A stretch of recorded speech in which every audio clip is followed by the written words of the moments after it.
Hello, friends. Welcome to today's show. I'm Dr. Helen, founder and Chief Engagement Officer, CEO of Dr. Helen Holton and Associates, and your host for Dr. Helen Speaks: Strengths, Resilience, and Leadership. It's really good to be here today. The last couple of weeks have really been one of those challenges that I had to pull out all the things that I share with you all to get through. But here I am on the other side, almost at 100%, but it's coming and I feel it. So it's really good to be here with you today. I look forward to our time together. You really bring joy to my day, affirmation for the work I do and how I'm showing up to be here with you. So a big shout out of thanks to you. And it is my sincere and humble hope that I'm adding something to your life as well. As a lifelong learner, it's exciting to learn and share new, interesting, and sometimes reconsidered insights, perspectives, and learnings about life, leaders, and leadership. We're continually evolving. Nothing stays the same. Nothing stays the same, no matter how much you may think it is. It doesn't. And years ago, it was my mother who taught me there's no such thing as standing still. Either you're moving forward or you're moving backwards. And so in that, and that's, you can kind of look at it literally, but I tend to look at it, you can be still in the same place physically where people see you, and yet moving forward because you're strategizing, you're doing the behind the scenes things that are going to help you keep moving forward. One of the most significant lessons I've learned is that the most effective leaders are lifelong learners, and who you learn from matters. It really, really does. Your investment in you develops you to be a better, stronger, and more influential leader. The kind of leader that delivers impact in a way that people remember and want to follow, and it gives them a deeper sense of hope for a brighter tomorrow. So thank you for showing up here, because that is my goal, to make sure when you leave here, you've got a little something or a big something that's going to fuel and propel you on your journey forward. So here we go. Do you have the opportunity to do what you do best every day? Those of you who come to the show or have been to the show, you know I ask this powerful question every week, because repetitive practices for your good make a difference and add value to your life and leadership and the things you want to accomplish, the legacy you want to leave behind. So asking that question is a way of stimulating your mind, consciously and subconsciously, just by hearing it, to pause and pay attention for a moment. It doesn't have to be a long, drawn out moment, but it'll come back just because you're bringing it back to the frontal lobe of your mind and how it operates and functions. That's another lesson for another day. But what that means is that a little nudge can bring that burning desire that sometimes the flames do go down to embers, but that burning desire within you back to the forefront of the plans and actions to move you closer to achieving your goals of who you are. We all need a reminder every now and then. And that's the kick in the pants we sometimes need to get back on track with what we really want for our lives. So the more you commit time, real time, for regular reflection on this one question every day, the sooner a shift will begin to occur. Now, I'm not talking about a tidal wave shift, but you'll notice over time the little shifts that you make along the way that are going to bring you in better alignment or positioning you to chart the course of your dreams, desires, and goals easier with faster returns. So give yourself permission to let go and be fully present in these few moments that we'll spend together, to really think deeper, to be more intentional, and do something more or different to move you closer to your dreams. I know it's what I go to bed thinking about at night. What can I do tomorrow? What did I do today to make a difference? Truth be told, the only opinion that matters when you have these conversations with yourself is yours. Now, it doesn't mean that yours isn't influenced by other people who you've come in contact with, had conversations, connected with. But at the end of the day, it really is you who moves you forward with all the input you bring in and sift through to what's right for you. How will you take action with the value you get out of today? Let me know. If it matters to you, it matters to me, especially now. I'm in this mode of doing some research with leaders and really inclining my ear to hear you at a deeper and closer level about your leadership journey. Yeah, I like to know. So send me an email, connect with me on LinkedIn, reach out. I'm here because I care about you first and foremost. Because there's some days I'm like, oh no, it's Tuesday. And then I stop, I pause, and I say, wait, it is Tuesday.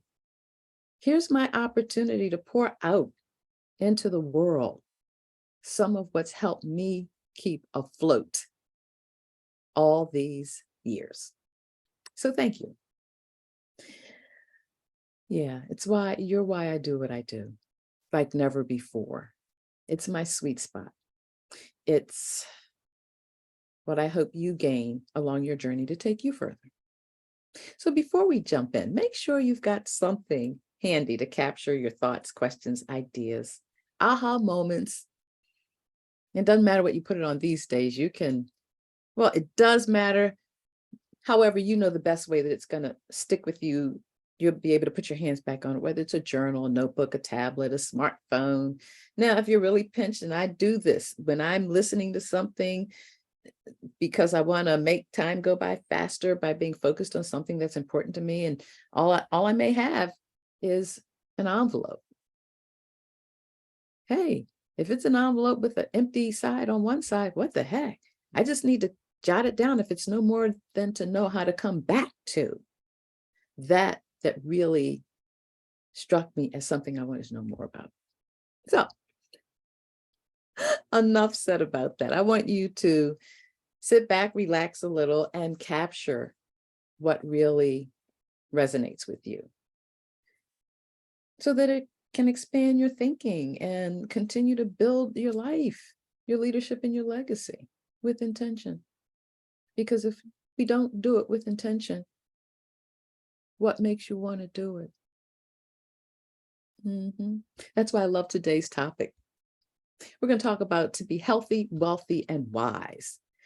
And it is so much more than a catchy cliche.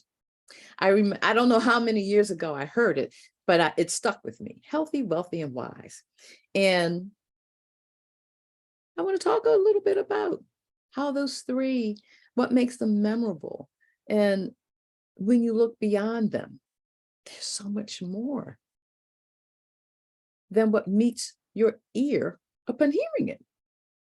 Now, I really don't remember where it came from. So I can't tell if it was some great philosopher or something catchy in marketing. However, the more I thought about it and thought about my life and what I wanted to have happen, it began to take on a really different meaning, a more powerful meaning. And it did require me to really spend some time about how these things happen.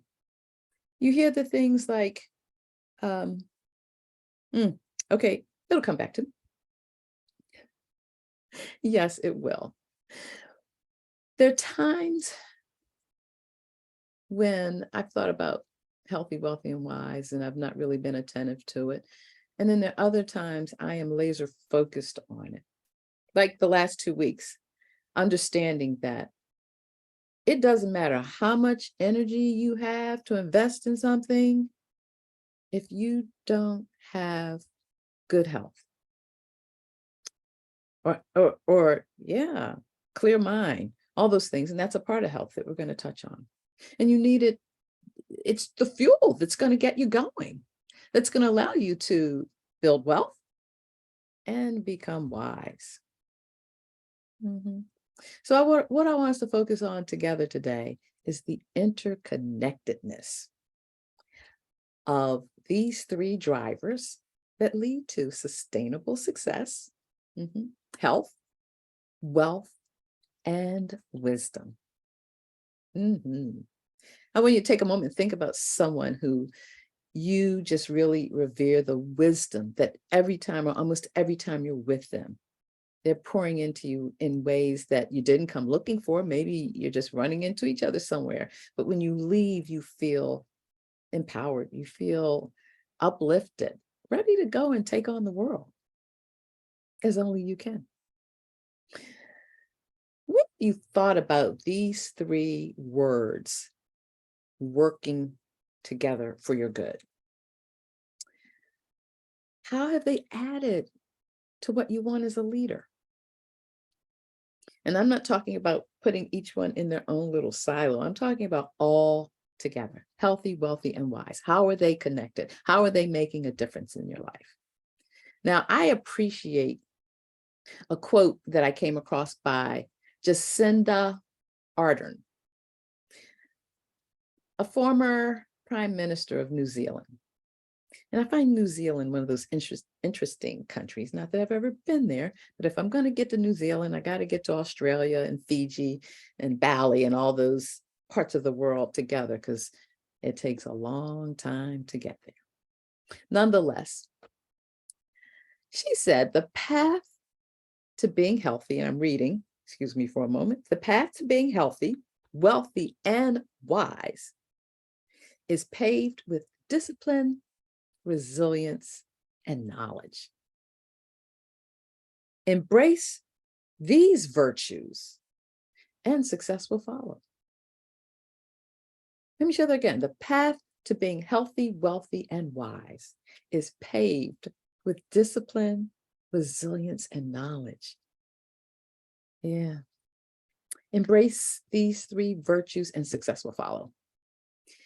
And I love it because it speaks to my life. It speaks to what I help and work to impart to other leaders.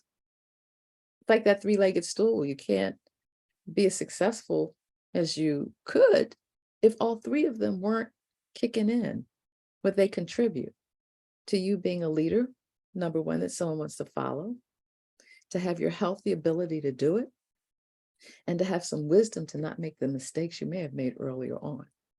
Not that you won't make other ones, but you can honestly see how you've grown from making mistakes and moving forward. So what we're talking about today really has global impact. And truth be told, to some extent, if you've left the continent of where you call home to visit another, consider yourself a global citizen. Because there are things that you experienced and picked up that were not exactly the way you find them on the continent that is home or your origin. This is what I want you to consider. Sometimes we really have to be open and willing to seek out and into unknown spaces, getting out of your comfort zone, to take action and identify ways to pursue the best path for your life's fulfillment. Now, here's my truth on the matter. If you don't pursue it with intention, your hopes of achieving it at its optimal level are slim to none. Now, you might get there, but if you get there and you're saying, oh, okay, what's next? You didn't put your all in all into getting there, and there's something more that resonates with you in your gut. It says, this is what I'm here for. So if we go a little deeper together to explore the interrelatedness in these three, I have to start with health. Because as I said, this body temple, if it can't function, it's not much it's going to produce in terms of wealth Now, I may gain some wisdom, but not while it's down necessarily. Maybe once I'm better or at a place where I can begin to function again. Health, it determines everything. And health is multifaceted within itself. It is. So I make that distinction because sometimes there are parts of our health that we really don't want to think about or give attention to.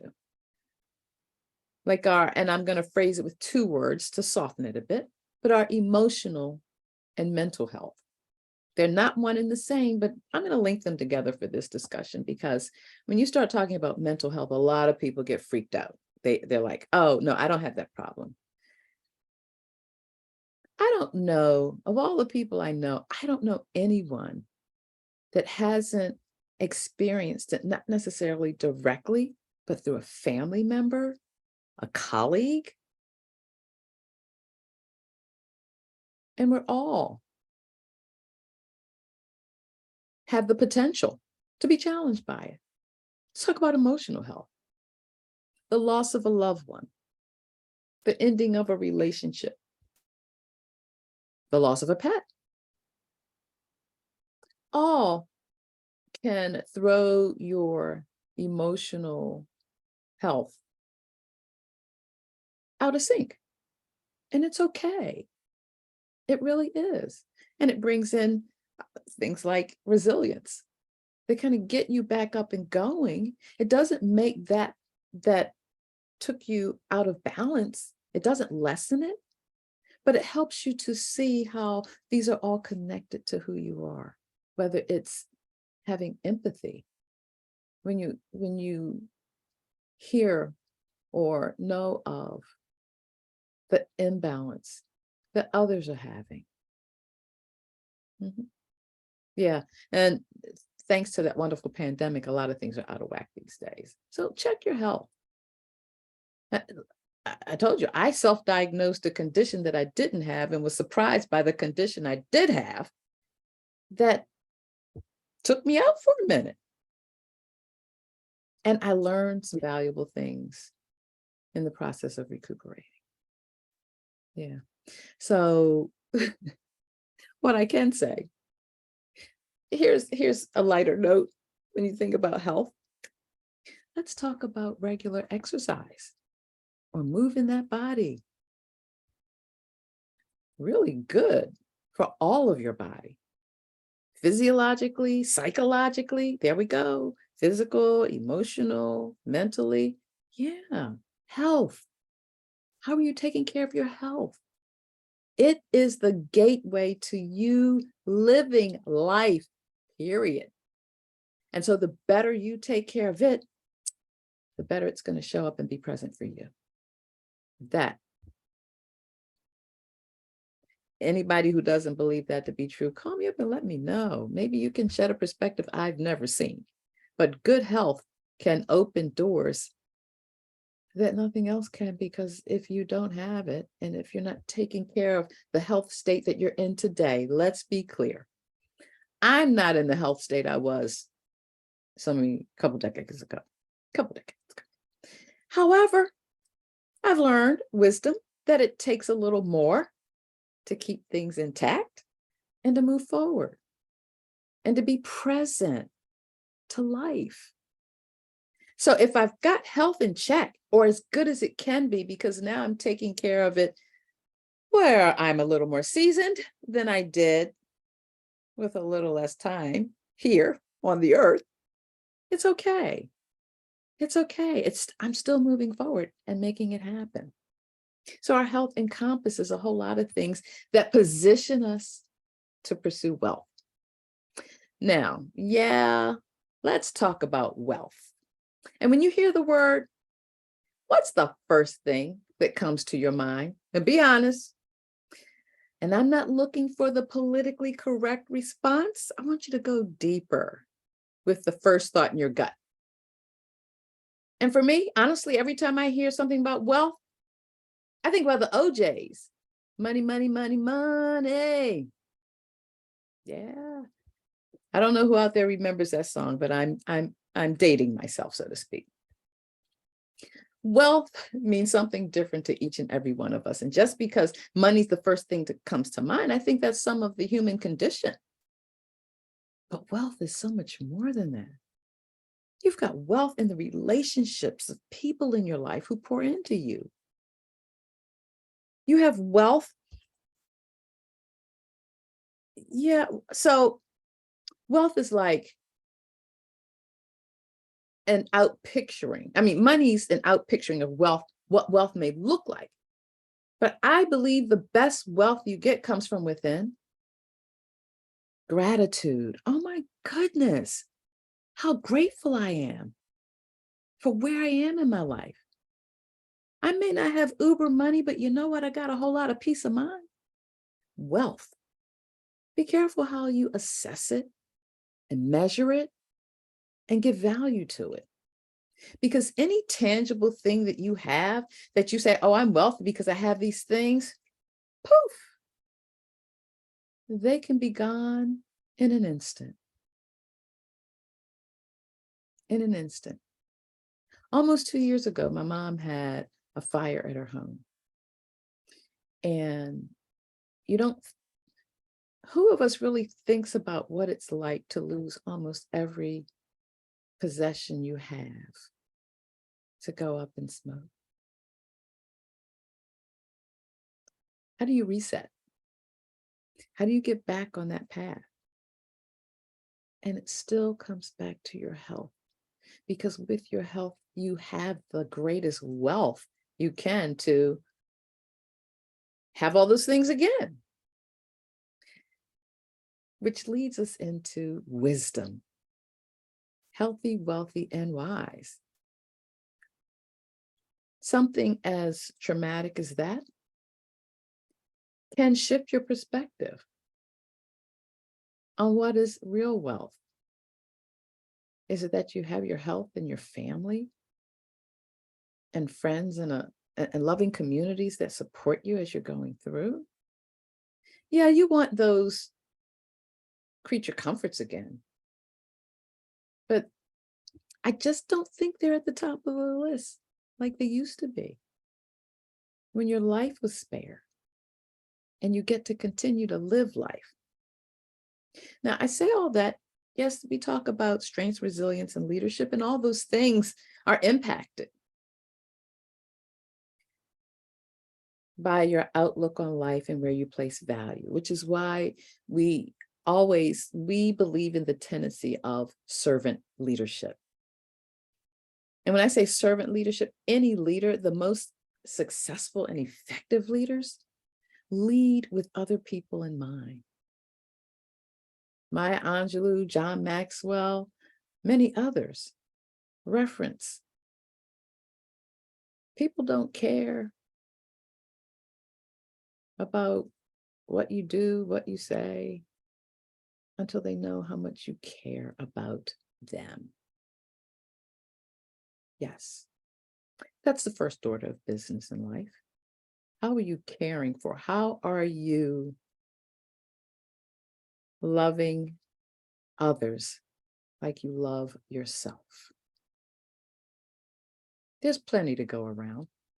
There's no need to feel like you have to keep it close to the chest. Oh, I don't want too much of what I got to get out. No, you do want what you have to get out, because that's a way for you to touch the lives of other people in your authenticity, in your transparency. Yes, it may not be all about what you thought it was going to be,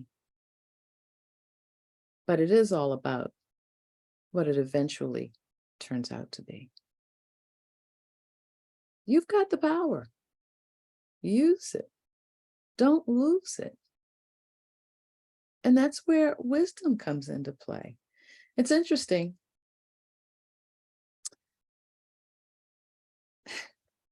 I don't know if someone said this before or I just thought it up, but what I know is wisdom only comes with age, with time. You have to have these experiences in life. You've got to have some lived in experience in your own skin, some life altering transformative experiences that help you to build your resilience, that help you to recognize how blessed you are, how grateful that you got through some of those things. And I don't know anybody that wants to keep repeating their mistakes. Now, sometimes we do, and that's where maybe we need to have a friend check in with us, or somebody to say, look, why do you keep doing that? And if you keep doing that, at some point, hopefully you'll realize I need to do a new thing. But that's up to you.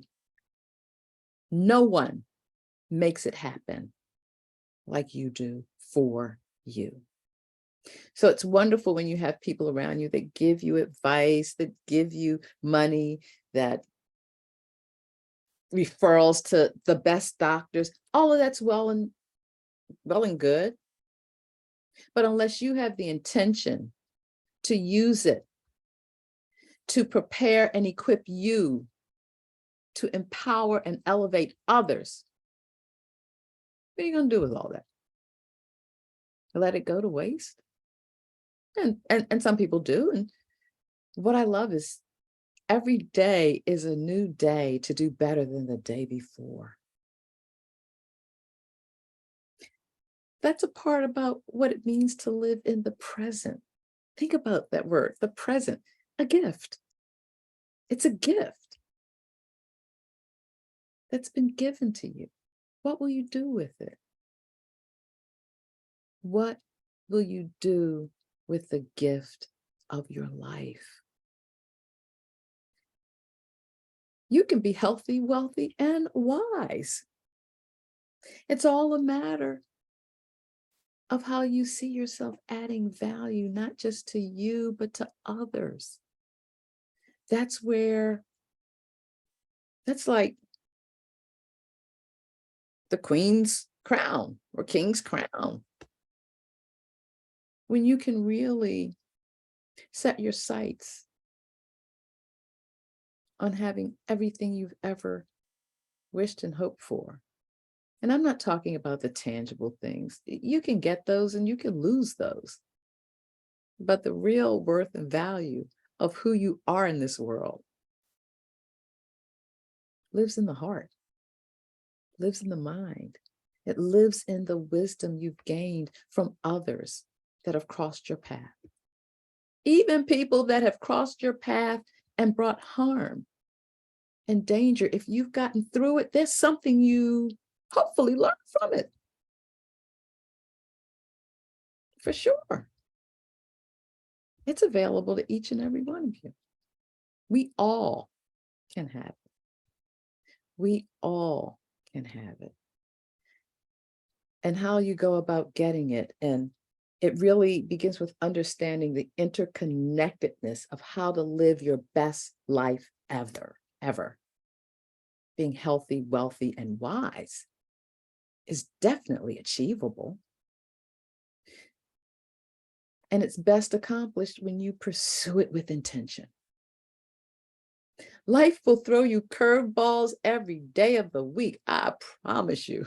And each time it does, it's an opportunity for you to apply your knowledge, to exercise discipline, and lean into your resilience, to get back on your journey, to be healthy, wealthy, and wise.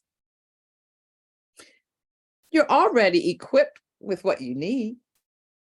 So now it's only time to use it. What are you willing to do this week to become healthier, wealthier, and wiser? Let me know. Shoot me a text, a message, an email, LinkedIn, something. Reach out. I want to know. Join us for the afterwards.